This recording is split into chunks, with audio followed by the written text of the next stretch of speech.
नमस्कार, न्यूज प्रारंभच्या बातमीपत्रामध्ये पुन्हा एकदा आपलं सर्वांचं सहर्ष स्वागत आहे। पाहूया आताची सर्वात मोठी आणि धक्कादायक बातमी। राज्यातील शासकीय व स्थानिक स्वराज्य संस्थांच्या सर्व माध्यमांच्या शाळांसाठी दत्तक शाळा योजना राबवण्याबाबतचा महत्त्वपूर्ण शासन निर्णय आज दिनांक 18 सप्टेंबर 2023 रोजी निर्गमित झालेला आहे। अनेक संघटनांनी याला प्रचंड विरोध केला असताना देखील शासनाने हा शासन निर्णय बळजबरीने काढला आहे। त्यामुळे आता यापुढे काय होतंय हे पाहणं फार महत्त्वाचं ठरणार आहे। आता आपण ही बातमी सविस्तरपणे पाहणार आहोतच। तत्पूर्वी तुम्ही जर आमच्या चॅनलवरती नवीन असाल तर आताच आमचे चॅनल लाईक करा, शेअर करा आणि सबस्क्राईब करा। पाहूया वृत्त सविस्तरपणे। प्रस्तावना। राज्यातील ग्रामीण व शहरी भागातील सर्व स्तरातील विद्यार्थ्यांना गुणवत्तापूर्ण व दर्जेदार शिक्षण मिळण्यासाठी राज्य शासन प्रयत्नशील आहे। यासाठी विविध योजना व उपक्रम शासनामार्फत राबवण्यात येतात। मात्र महाराष्ट्रासारख्या अधिक लोकसंख्येच्या राज्यात सर्व उपक्रमांची अंमलबजावणी करायची असल्यास शेवटच्या घटकांपर्यंत पोहोचण्यास काही मर्यादा येऊ शकतात। केंद्र सरकारच्या शिक्षण व साक्षरता मंत्रालयाने शालेय शिक्षणाचा प्रसार व्हावा म्हणून सार्वजनिक व खाजगी क्षेत्रातील संस्था तसेच लोकसहभाग यांचे योगदान प्राप्त करून घेण्यासाठी विद्यांजली हा उपक्रम राबवला आहे। केंद्र शासनाने राष्ट्रीय शैक्षणिक धोरण NEP 2020 मध्ये त्यातील लक्ष्य साध्यतेच्या दृष्टिकोनातून सहभागाची तसेच खाजगी सक्रिय सहभागाची आवश्यकता विशद केलेली आहे। केंद्र शासनाच्या या भूमिकेशी सुसंगत धोरण राज्यात राबवून त्या माध्यमातून राज्यातील शहरी व ग्रामीण भागामध्ये समाजातील दानशूर व्यक्ती, स्वयंसेवी संस्था, कॉर्पोरेट ऑफिसेस यांच्या सहयोगाने पायाभूत सुविधा व आवश्यक संसाधनांची उपलब्धता सुनिश्चित करून त्या माध्यमातून गुणवत्तापूर्ण व दर्जेदार शिक्षणाच्या प्रसारासाठी शाळा दत्तक योजना ही नवीन योजना राबवण्याबाबतचा प्रस्ताव शासनाच्या विचाराधीन होता। त्यानुसार खालीलप्रमाणे शासन निर्णय घेण्यात आला आहे। शासन निर्णय त्यातला मुद्दा क्रमांक 1 आहे योजनेची व्याप्ती। राज्यातील केवळ शासकीय व स्थानिक स्वराज्य संस्थांच्या अधीनस्थ असलेल्या सर्व माध्यमांच्या शाळांसाठी दत्तक शाळा योजना लागू राहील। मुद्दा क्रमांक 2 दत्तक शाळा योजनेची उद्दिष्टे काय आहेत हे आता आपण पाहणार आहोत। त्यामधला उपमुद्दा क्रमांक 1 आहे शाळांच्या इमारतींची दुरुस्ती, देखभाल व रंगरंगोटी करण्यासाठीची व्यवस्था विकसित करणे। मुद्दा क्रमांक 2 महाराष्ट्रातील शिक्षण व्यवस्थेची गुणवत्ता व दर्जा सुधारण्यास मदत करणे।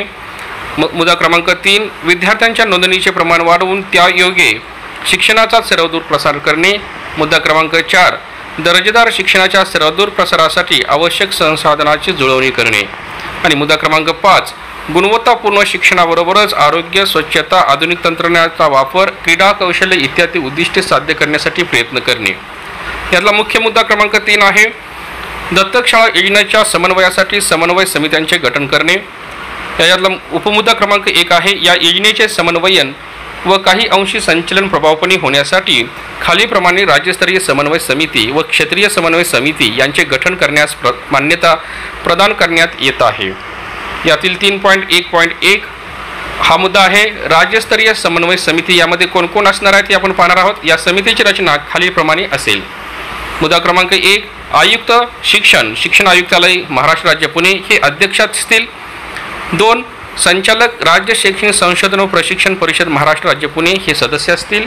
3 शिक्षण संचालक माध्यमिक व उच्च माध्यमिक महाराष्ट्र राज्य पुणे हे सदस्य असतील। मुद्दा क्रमांक 4 आहे शिक्षण संचालक प्राथमिक महाराष्ट्र राज्य पुणे सदस्य। मुद्दा क्रमांक 5 शिक्षण संचालक योजना महाराष्ट्र राज्य पुणे सदस्य। मुद्दा क्रमांक 6 विभागीय शिक्षण उपसंचालक पुणे सदस्य। 7 उपसंचालक महाराष्ट्र प्राथमिक शिक्षण परिषद मुंबई सदस्य। 8 शिक्षण क्षेत्रात काम करणारा तज्ज्ञ व अनुभवी व्यक्ती या 2 असतील, त्या सदस्य असतील। आणि 9 अशासकीय संस्था किंवा कॉर्पोरेट ऑफिसेस यांचे प्रतिनिधी यामध्ये 3 असतील, हे सदस्य असतील। उपरोक्त अनुक्रमांक 8 व 9 येथील सदस्यांच्या नावानिशी नियुक्तीबाबतचे आदेश त्यावेळी शासन स्तरावरून निर्गमित करण्यात येतील। 3.1.2 क्षेत्रीय समन्वय समिती। या समितीची रचना खालीलप्रमाणे असेल। त्याच्यामध्ये आहे महापालिकांच्या शाळांबाबत। याची रचना कशी असेल? आयुक्त महानगरपालिका हे अध्यक्ष असतील। प्राचार्य जिल्हा शिक्षण व प्रशिक्षण संस्था हे सदस्य असतील। आयुक्त महानगरपालिका यांच्या अधीनस्थ कार्यरत शालेय शिक्षणाचे संबंधित वर्ग 1 चे अधिकारी, 2 किंवा 3 चे अधिकारी सुद्धा यामध्ये सदस्य असतील। शिक्षण क्षेत्रात काम करणारा तज्ज्ञ व अनुभवी व्यक्ती या 2 असतील, या सदस्य असतील. अशासकीय संस्था कॉर्पोरेट ऑफिसेस यांचे प्रतिनिधी 3 असतील, ते सदस्य असतील. याच्यातील मुद्दा आहे नगरपालिकांच्या शाळांबाबत. याच्यामधला जिल्हाधिकारी अध्यक्ष असतील, प्राचार्य, जिल्हा शिक्षण प्रशिक्षण संस्था सदस्य, मुख्याधिकारी, संबंधित नगरपालिका सदस्य, संबंधित जिल्ह्यातील शालेय शिक्षणाची संबंधित वर्ग 100 अधिकारी सदस्य, ते 2 किंवा 3 असू शकतात. शिक्षण क्षेत्रात काम करणाऱ्या तज्ज्ञ व अनुभवी व्यक्ती 2 असतील, त्यात सदस्य असतील. अशासकीय संस्था कॉर्पोरेट ऑफिसेस यांचे प्रतिनिधी 3 असतील, तेही सदस्य असतील. जिल्हा परिषदांच्या शाळाबाबत याच्यामध्ये एक मुद्दा आहे मुख्य कार्यकारी अधिकारी जिल्हा परिषद हे अध्यक्ष असतील. दुसरा मुद्दा आहे प्राचार्य, जिल्हा शिक्षण व प्रशिक्षण संस्था सदस्य, मुख्य कार्यकारी अधिकारी जिल्हा परिषद यांच्या अधीनस्थ काम करणारे शालेय शिक्षणाची संबंधित वर्ग 100 अधिकारी 2 किंवा 3 हे सदस्य असतील. शिक्षण क्षेत्रात काम करणाऱ्या तज्ज्ञ व अनुभवी व्यक्ती 2 सदस्य असतील. मुद्दा क्रमांक 5 अशासकीय संस्था किंवा कॉर्पोरेट ऑफिसेस यांचे प्रतिनिधी 3 असतील, ते सदस्य असतील. अनुक्रमांक 3 ते 5 येथील सदस्यांच्या नियुक्तीबाबतचे आदेश आयुक्त, महानगरपालिका, जिल्हाधिकारी, मुख्य कार्यकारी अधिकारी, जिल्हा परिषद यांच्या स्तरावरून यथास्थिती निर्गमित करण्यात येतील. 3.2 समन्वय समितीची कार्य काय आहेत हे आता आपण पाहणार आहोत. त्याच्यामध्ये एक मुद्दा आहे 3 महिन्यातून किमान एकदा समन्वय समितीची बैठक आयोजित करण्यात येईल.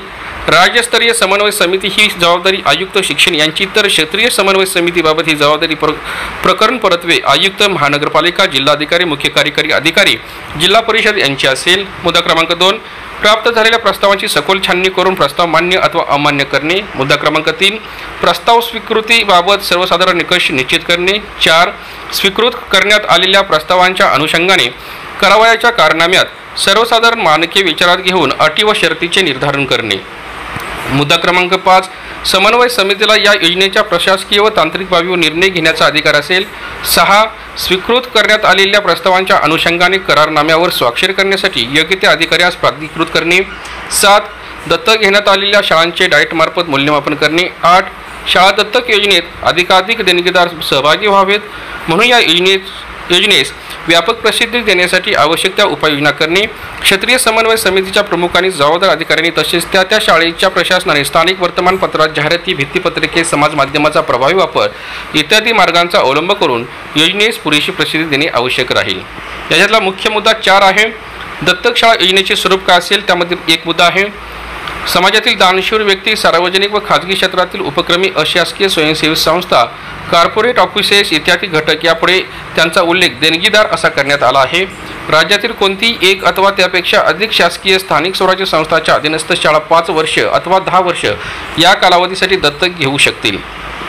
मुद्दा क्रमांक 2 देणगीदारांनी दत्तक घेतलेल्या शाळेचे पालकत्व त्यांना स्वीकारावे लागेल व निश्चित करण्यात आलेल्या कालावधीसाठी त्या शाळेच्या गरजेनुसार वस्तू व सेवा यांचा पुरवठा करावा लागेल. मुद्दा क्रमांक 3 या योजनेअंतर्गत देणगीदारांना रोख रकमेच्या स्वरूपात देणगी देण्यास परवानगी नसेल.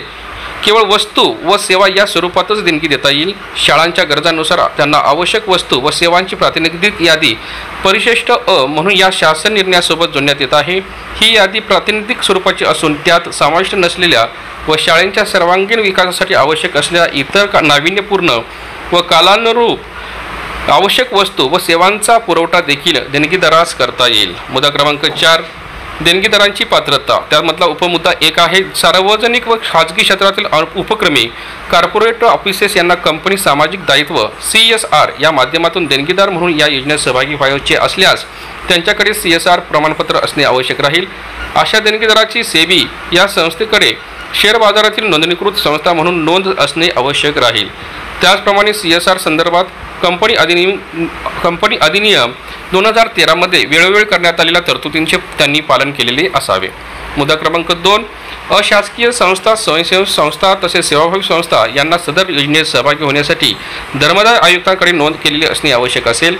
खाजगी दानशूर व्यक्तीसह सर्व प्रकारच्या देणगीदारांना आयकर, लेखापरीक्षण इत्यादी बाबतच्या योजना लागू असलेल्या सर्व वैधानिक तरतुदीची पूर्तता करणे आवश्यक राहील. आणि मुद्दा क्रमांक 4 गंभीर स्वरूपाची गुन्हेगारी यासारखी पार्श्वभूमी असलेल्या असामाजिक घटकांना देणगीदार म्हणून सहभागी होता येणार नाही. याच्यामध्ये मुख्य मुद्दा आहे 4.5 देणगीनुसार पालकत्वाचे प्रकार. यामधला पहिला मुद्दा आहे सर्वसाधारण पालकत्व, दुसरा आहे नामकरण आधारित विशिष्ट पालकत्व. तर सर्वसाधारण पालकत्वामध्ये काय येते पाहूया. योजनेत सहभागी होणाऱ्या देणगीदारांना संबंधित शाळेचे पालकत्व 5 अथवा 10 वर्ष त्या कालावधीसाठी स्वीकारावे लागणार आहे. या कालावधी शाळेच्या गरजानुसार त्यांना वस्तू व सेवांचा पुरवठा करावा. लागणार आहे अशा प्रकारच्या पालकत्वास सर्वसाधारण पालकत्व असे संबोधण्यात येईल. नामकरण आधारित विशिष्ट पालकत्व जे असेल ते कसे असेल पाहूया.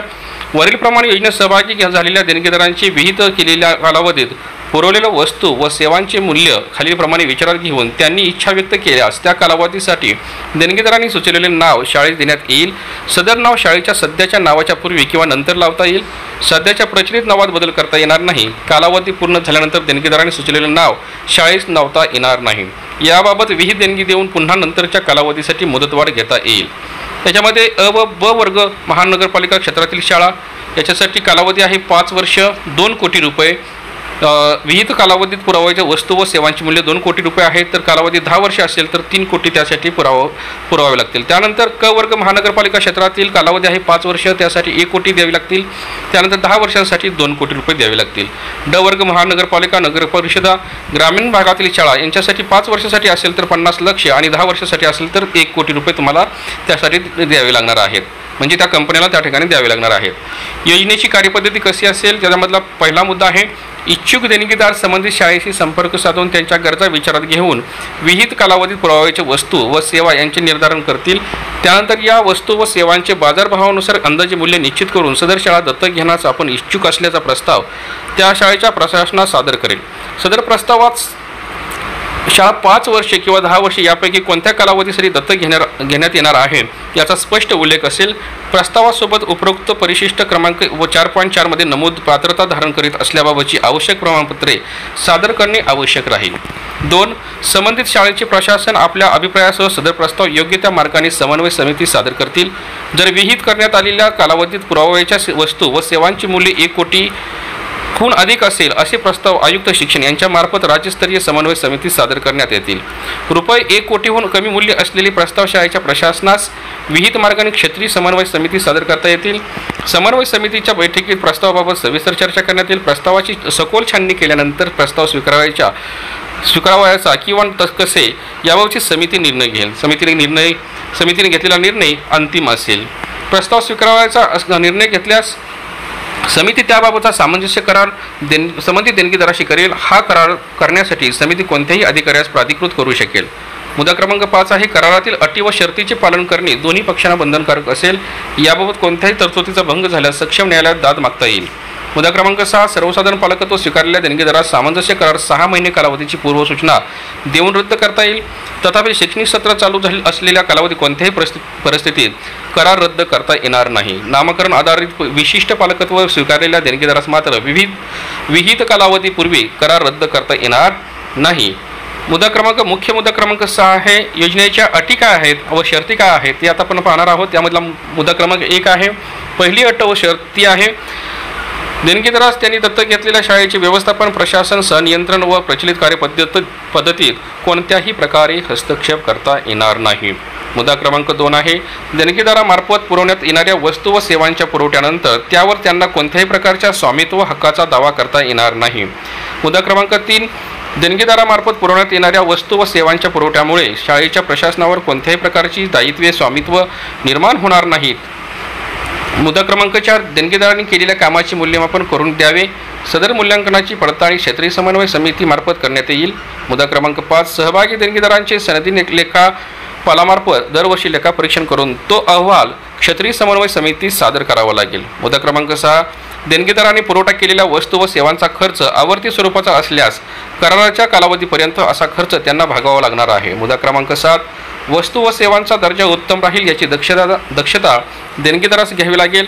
त्याबाबतच्या देखभाल व दुरुस्तीबाबत उत्पादकासोबत AMC किंवा CMC करण्याची जबाबदारी व त्याचा खर्च हा देणगीदाराकडे असेल. वस्तू व सेवांच्या अनुषंगाने येणारा वाहतूक खर्च व इन्स्टॉलेशन याबाबतचा खर्च देखील देणगीदारांनी भागवणे आवश्यक राहील. मुद्दा क्रमांक 8 देणगीदारांनी आयकर अधिनियमांतर्गत सवलतीची मागणी केल्यास त्याबाबतचे प्रमाणपत्र मिळवून देण्यासाठी सर्वतोपरी प्रयत्न करण्याची जबाबदारी संबंधित शाळेच्या प्रशासनाची असेल. मुद्दा क्रमांक 9 सदर शाळांना सद्यस्थितीत विविध योजना लेखाशीर्षाखाली प्राप्त होणारा निधी अनुज्ञेय असेल. तथापि दत्तक शाळा योजनेअंतर्गत विविध कामाचे अंदाजपत्रक विचारात घेऊन आवश्यक असणारा अतिरिक्त निधी देणगीदार देऊ शकेल. तसेच परिशिष्ट क्रमांक 4.1 अ, ब आणि क मध्ये निर्धारित करण्यात आलेल्या वस्तू व सेवांचे हे मूल्य हे कायम राहील. मुद्दा क्रमांक 7, दत्तक शाळा योजना याकरता आयुक्त शिक्षण यांचे मार्फत राज्य शासनाचे एक संकेतस्थळ बनवण्यात यावे. इच्छुक वैयक्तिक देणगीदार स्वयंसेवी संस्था कॉर्पोरेट ऑफिस यांनी सदर प्रणालीवर नोंदणी करावी. त्यापुढील सर्व प्रक्रिया शासकीय यंत्रणेमार्फत पूर्ण करून आवश्यक ती माहिती भरावी, अद्ययावत करावी. सदर संकेतस्थळ केंद्र शासनाच्या विद्यांजली संकेतस्थळात जोडण्यात यावे. राज्य शासनाचे संकेतस्थळ कार्यान्वित होईपर्यंत आयुक्त शिक्षण यांचे मार्फत तात्पुरत्या स्वरूपात ऑफलाईन पद्धतीने कार्यवाही करण्यात यावी. 8 नंबरचा मुद्दा आहे, सदर शासन निर्णय 16/9/2023 रोजी संपन्न झालेल्या मंत्रिमंडळ बैठकीत प्राप्त झालेल्या मान्यतेनुसार निर्गमित करण्यात येत आहे. आणि शेवटचा मुद्दा आहे, सदर शासन निर्णय महाराष्ट्र शासनाच्या www.maharashtra.gov.in या संकेतस्थळावर उपलब्ध करण्यात आला असून त्याचा संकेतांक 2023-09-18-13-50-44-28-21 असा आहे. हा शासन निर्णय डिजिटल स्वाक्षरीने साक्षांकित करून निर्गमित करण्यात आलेला आहे. महाराष्ट्राचे राज्यपाल यांच्या आदेशानुसार व नावाने हा आदेश निर्गमित करण्यात आलेला आहे. सहसचिव महाराष्ट्र शासनाचे इमुकाजी यांच्या सहीने हा GR निर्गमित झालेला आहे. आता यापुढे या निर्णयावरती सर्व राज्यातील सर्व संघटना, शैक्षणिक संघटना व सर्व शिक्षक व शिक्षकेतर कर्मचारी याला कसा आवाज उठवतात हे पाहणे आता महत्त्वाचे ठरणार आहे. यासारख्या ताज्या शैक्षणिक बातम्यांसाठी आताच आमचे चॅनल लाईक करा, शेअर करा, सबस्क्राईब करा. धन्यवाद.